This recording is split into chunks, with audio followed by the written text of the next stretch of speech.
Well, hello ladies and gentlemen, welcome to another video from Overbite Gaming. I am the majestic Snare. This is my disembodied voice, which is coming at you through the wires in your wall.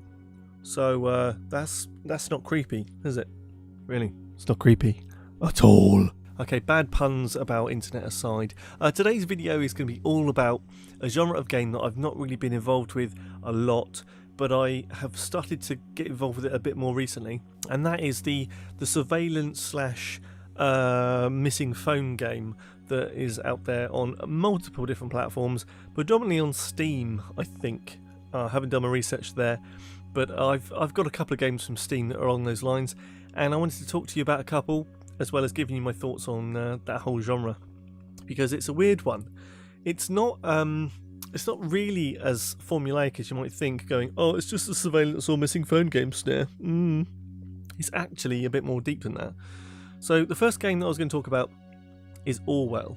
And Orwell is a game that involves basically taking on a job as a surveillance agent who is going in, finding information out about particular targets or persons of interest, disseminating that information, supplying that to the agency of a made-up country called the Nation, and the premise is that Orwell has reduced crime dramatically, and your job is to find these people and stop any terrorist attacks by tapping phones, emails, all that kind of stuff, finding out where they live, where they're hiding out, who their friends are, and it's quite sort of insidious and quite unnerving at times, I suppose is the word. And I find the game fascinating because it gives you this UI, this user interface that you're going to be dealing with, that makes it feel very real, because you're at a computer anyway, probably, when you're playing it. So you have this feeling that, oh, this makes sense. This could be real. Just like whatever actions you choose to take are impacting real people. So it's very easy to lose yourself in the game. It's a beautifully crafted product, in my eyes. You've got all of the kind of bright, vibrant controls. You've got the voice acting is pretty well on point in places. I mean, it's a little bit wooden in others, but you can forgive that. But you've got this whole narrative of keeping the country safe, and the music will kind of change as the mood changes, and it's just well done. And as I said in my previous video about Kingdom, simple games are so easy to get wrong. If you do it right, it sticks in your brain and you want to keep coming back. Now, Orwell's a funny one because you are doing something in a story that, quite frankly, is not going to be, how can I say it? You will see some different endings and outcomes, but you do a lot of rehashing and replaying certain bits the same. It's a bit like that illusion of free will that we get in all video games, really. So it's nothing to be sticking your nose up at. I give this game probably about an 8 out of 10, maybe a 7. Depending on how I'm feeling. There are two games. The second one is called Ignorance is Strength. I think it brings in a little bit more of connection, kind of mechanics and different story, and you can get both games together in a bundle for about £10 on Steam, just over. So definitely check it out if you're into that kind of thing. Definitely.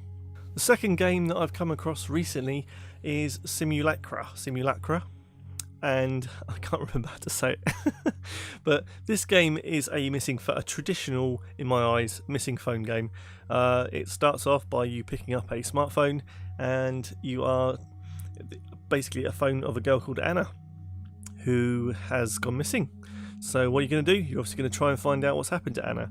And I will say that this game contains a lot of craziness. Okay, it's a game that contains a lot of impersonation of Anna and decisions based on how to find Anna because she's gone missing. It's very weird in places, but I'd love that. I love the kind of the thought behind the story and some of the artistic choices they've made. It's quite a lot more simple, but I think the game time is probably only slightly less than Orwell. You could get through Orwell in maybe both games in probably about 5 or 6 hours, I reckon. Maybe slightly more if you're taking your time. With Simulacra, you're probably talking a 2 to 3 hour single playthrough. And again, you have different outcomes, you have different things that could happen during and at the end of the game. And I think it's just interesting how people can make these kind of games with a story in mind, but allowing somebody to interact with that story. It's fascinating to me, and I would recommend this game as well. It's even cheaper. You could pick it up for about $3.99. I say about, that's quite precise, isn't it? About £4. And this game is really something that you can spend an evening on and not throw it away, but a single playthrough is probably enough to experience it. It's not a game like Undertale that multiple playthroughs are, desired and wanted and sort of built for. If you haven't played Undertale, maybe I'll do a little piece on that, but it's a few years too late now. But certainly with Simulacra, I really enjoyed the kind of the interaction with the phone. You're dealing with text messages and websites and kind of Tinder-esque apps and trying to get all these kind of weird information tidbits from the phone itself and working out what's going on and how to find this girl called Anna. It's a brilliantly crafted little piece there. I really did enjoy my time with it. I'd definitely give it probably an 8 out of 10. The art style and artistic choices are very, very good.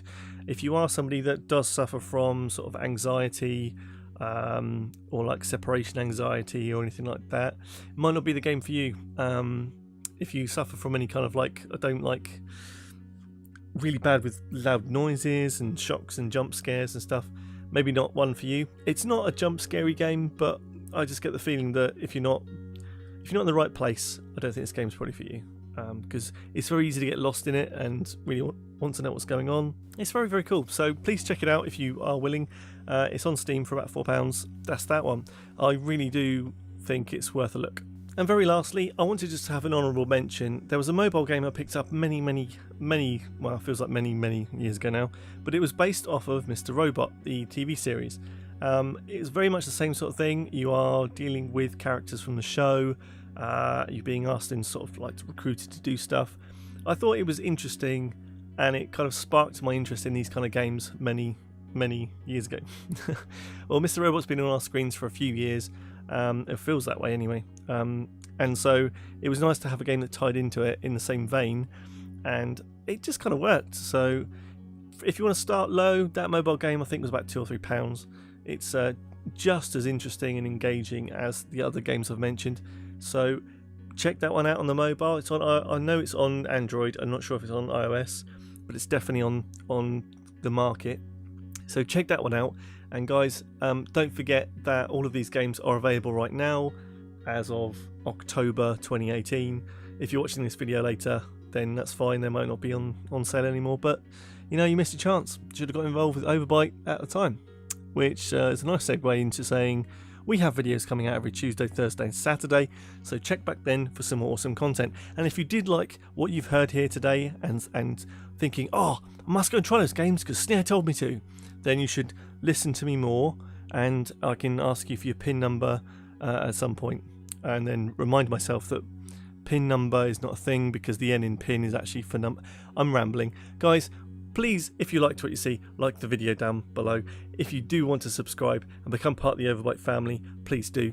And also, don't forget that just to take care of yourselves, and I'll see you again soon. Okay, love you. Bye-bye.